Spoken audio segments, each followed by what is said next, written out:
Hey everybody, welcome to BODS Mayhem Hour. I'm your host, John the Bod, aka the Bod Father, and as always, I bring you guys awesome interviews, and it is an honor and privilege to have Mr. Ray Luzier back on the show. Of course, y'all know him from KORN, and plus he's with KXM, and they have a new album called Scatterbrain. It's getting ready to be released on March 17th, so you guys need to check this out. Plus, you need to pick up their old album. So let me tell you something right now. This band is awesome. I love what you guys have done with this, you, George, and Doug. So how's it going, man?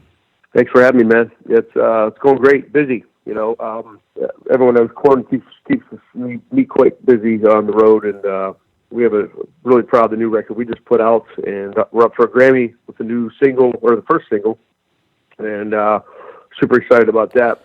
But one thing KORN really cherishes and values is our side projects, and Doug, George, and I got together quite a few years back, and we've known each other for quite a long time, and now to have to do a sophomore record is just awesome to me. I love being in the same band with the same lineup and to keep doing records just to see what you come up with. And we had such a good chemistry on the first one, and it was so well received that the label called us and said, let's do another record. We're like, heck yeah. Yeah. So here we are. Yeah, for sure. Now, are you surprised that KXM's debut album, of course, KXM, had success like it did, and everyone took it in and started digesting it and grabbed onto it, man, and gave you guys a chance with this?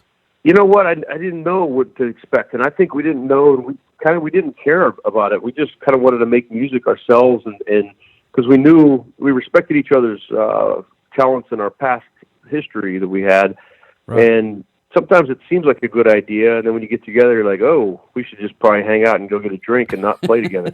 But in this situation, we ended up getting along musically and as buds, and it's such a cool feeling to have that, because when you're in a room like that, I mean, they're such monster players, you know, and yeah. you never know, because I've played with a lot of virtuoso musicians, and from the DeLeo brothers to Billy Sheehan to, you know, all the David Lee Roth people that I was in a band with, But yeah, so to have us get together, and it's really cool. George made a comment for the first song we wrote for Scatterbrain. We're like, you know, it's really weird when all three of us get together. It sounds like KXM.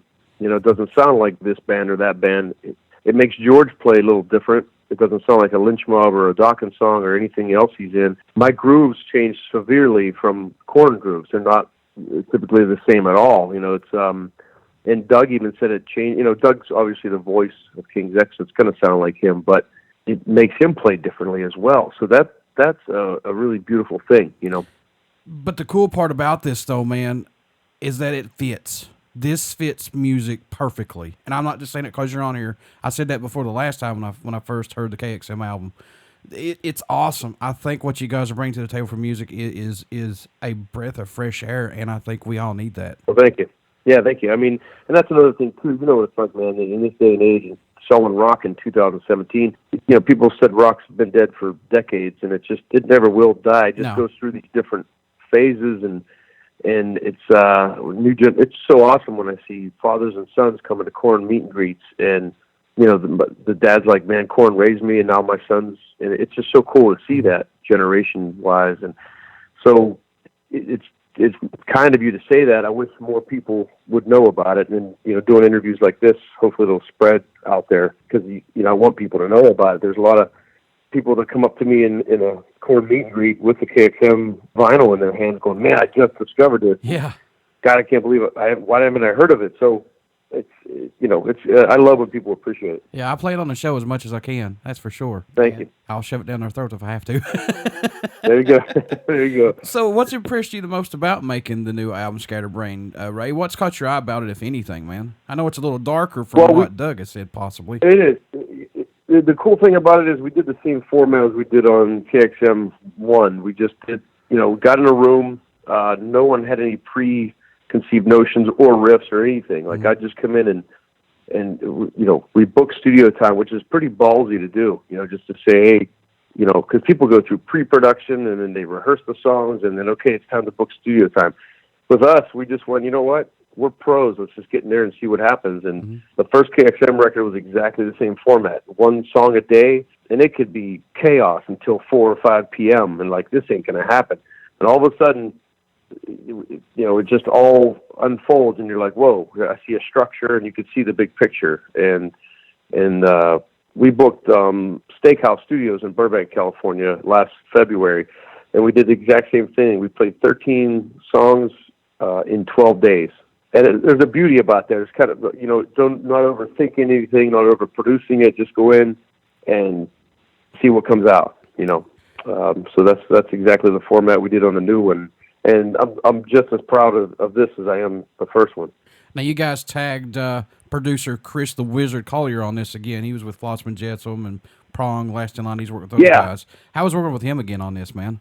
He's rad, man. That guy is scary because he can play every instrument great. Like, he's a phenomenal drummer. He'll sit down and play Meshuggah for me, and then he'll pick up a guitar and shred some George Lynch lead, and you're like, you're a freak, because he's out of control, and he can sing. So, needless to say, he's got great ears. He actually engineered some of the stuff on the new KORN record, and he's doing some stuff for us now for KORN, and the new Prong record. He's out of his mind. So he's a great pleasure to work with for sure. Any songs off the Scatterbrain album that stand out more to you than any, if possible? Yeah, I mean, I love the first thing we put out. We're getting ready to put Break out. I think it comes out today, the video. And there's a song called Noises in the Sky that we might do a video for as well. And it's got this epic Doug Pinnick, I call it the Church of Doug, in the middle, because it's just this huge build-up of, like, King's X would do that with Over My Head live. They would play this, 15-minute version, and it would just keep building and building and building. And I was like, Doug, if there's any way we could do it on the new record, and can't really plan it, it just happened. We just did this big build, and I got the thing back, and I had chills. I called him right up, and I said, man, you actually pulled it off. And he's like, what? And I'm like, this is what I was looking for. He's like, I didn't even mean to do it. I just was feeling what was going on musically. So those three songs, I think, are definitely my top off of there. But there's a song called Calypso that it's just my buddy Oscar Santiago from Il Nino. I don't know if you ever heard of that band. Oh, yeah, for sure, yeah. He's phenomenal, man. And I asked him, I didn't want to play percussion on this record. I did it on the first one, and I'm okay with it. But he has such a great feel. I mean, he's from South America, and he's just got that, stuff that I can't do. I mean, and so he played percussion on about 7 tunes, and it really added a great feel over top of what I'm doing. And that song Calypso really stands out. I'm stoked for you guys to hear it. I know you drum in KORN, but what helps you keep your mind fresh to open to new drum beats, guitar riffs, solo, stuff like that? Or is it hard for you to say, okay, this is for KORN, this is for KXM? What goes through your mind going through all this, man? It's all feel, man. I play 100% by feel. Yeah, I'm a school guy, and I can read music, and I can teach and all that. But when I'm playing, I'm on stage, I'm in the studio, it's 100% for the heart. I'm not thinking technical. I never read charts. I remember Jonathan Davis telling me when I first got in the KORN, I'm like, man, I'm trying to be a chameleon as much as I can, because I was a session guy for so many years. Mm-hmm. You kind of conform to whoever you're playing with. You kind of say, okay, this is a country rock song. This is a thrash metal. This is a jazzy kind of tune. And you just but one thing Jonathan kept telling me is stop thinking about it and just feel it, because this band is all about emotion and passion. And then once I got that through my head, it's just that's it, 100%. So when I get with George and Doug, it's a totally different feeling and vibe than I do with KORN. And it's so substantially different that I don't even have to think about it. It just comes out, and that's a cool thing too, because it's I did Billy Sheehan's last 2 studio records, and he's pretty intimidating because he's played with some of my favorite drummers on the planet, and he's such a powerful just vice himself, but he made me so relaxed because everyone's different. Their personality comes through their instrument too, which is some people are hostile. It's not exactly fun to be in the studio with, or you have people that are super picky about their instruments, like Doug and George is such a perfectionist in the studio that I get off on that, and it makes your playing come up a notch when you feel that. What do you hope the fans take away from the new KXM album, Scatterbrain? Once they start to listen to this and digest this, Ray, what do you hope they get from it, man?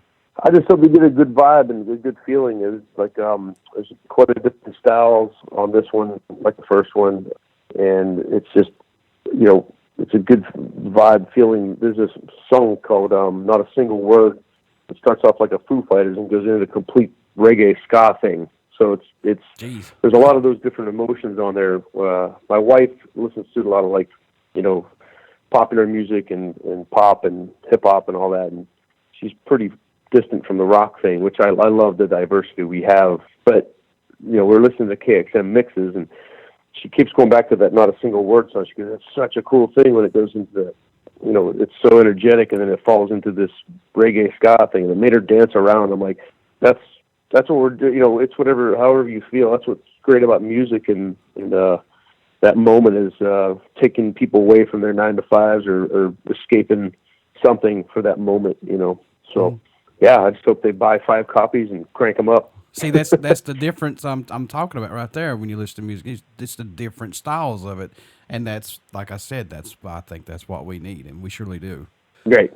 Yeah, it's a weird market out there. Like, I tour a lot, so we get to see a lot of local bands, and you know, Manchester to Dubai to wherever, and there's a lot of great talent out there, but unfortunately, a lot of it doesn't get pushed out there to mainstream, and it's kind of sad in a way, because there is a lot of talent and there's a lot of great music out there. Just, you know, the media shoves the popular stuff down our throats, and you know, but it's all word of mouth, and I think the net's a great thing to get that out. So, do you like the way it is today with the digital era that we're in? Do you like this style to get the music out there, you know, easier now, or? I love it and hate it. Yeah. I hate it because, you know, like I said, KORN's up for a Grammy. It's the most solid record, I think, in the last 15 years that KORN's put out.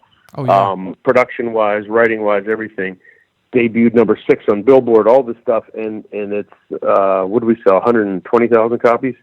Yeah. So, you know, back in the day, that would have been double platinum right now. So, I hate it because people are streaming music, and they're showing up to the shows, and they're buying our T-shirts. I get all that. I appreciate every single one of them for doing that.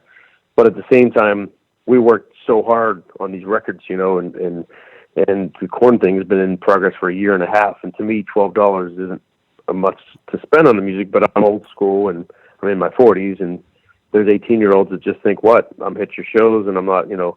So I don't understand why people aren't buying the music. But when I love the fact that you can get online and you put something out there, and someone in Berlin can hear it 2 seconds later. I think that's the raddest thing ever, you know.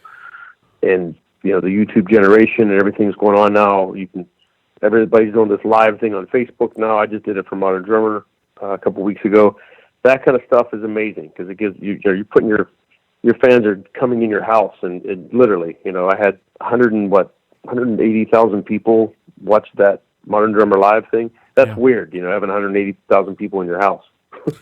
you know, I bought the Serenity of Suffering. I went and bought it digitally. I bought the digital pack of it, and thank you. And I'm going to thank you for doing that, dude. That's what everybody should do, and that's what I'm here for. So, and that's what I'm going to do for the KXM album. I'm going to pre-order it too, because you get some cool stuff with that. You know, with your pre-order stuff, fans can get some signed stuff, I think. See, and you're nailed it on the head. I wish people would see that. I mean, that we signed the first 2,000 copies, and you get a signed copy, and it's just, there's a lot of cool stuff for you that comes with that. So that's my point. You know, I wish people would. But these days, it's instantly, if not sooner. You know what I'm saying? Everything's got to be faster. But there's people like you and me, and I'm sure millions out there that still appreciate holding the vinyl. And vinyl is making a great comeback, which I think is amazing. When I go to overseas, especially, we did that UK tour, and it's the feeling I get from watching a 17-year-old buy 3 records and walk out of the store was like, whoa, that's what I'm talking about, you know. Mm-hmm. So I think that's definitely making a comeback. I just like to say, as a fan of KORN and plus KXM's, thank you guys for what you do. The Serenity of Suffering by KORN is one badass album, and the new Scatterbrain album from you guys, I'm sure right now is going to be a badass from you guys as well. How can folks stay in touch with you guys, buy this new album, pick up some merchandise, Ray? How can they do that, my friend? Yeah, absolutely. So all our media sites, so RadTapRecords.com, it's RATPAK Records. They have all of the stuff, from the merch to the record sales to everything. And then, obviously, you know, we're going to do some giveaway stuff on our Instagram, which is KXM Official, on Facebook, Instagram, and Twitter. So And then obviously you can follow our individual sites. Mine's Ray Luzier KORN on Instagram, Ray Luzier 1 at Twitter, and Ray Luzier Official on Facebook. So all those ways, and I'd just like to thank everyone for their support and keeping it alive out there. Hey, before I let you go, good sir, will you care to do a promo for my show right fast? Absolutely, man. Yeah. Cool. Hey, what's up, everyone? It's Ray Luzier from KORN and KXM. You're checking out BODS Mayhem Hour. Turn it up. Everybody stick around. We got some great music coming up, and you only hear these interviews right here on BODS Mayhem Hour and Uber City Radio. Thanks, Ray. Thank you, brother. I'll talk to you soon.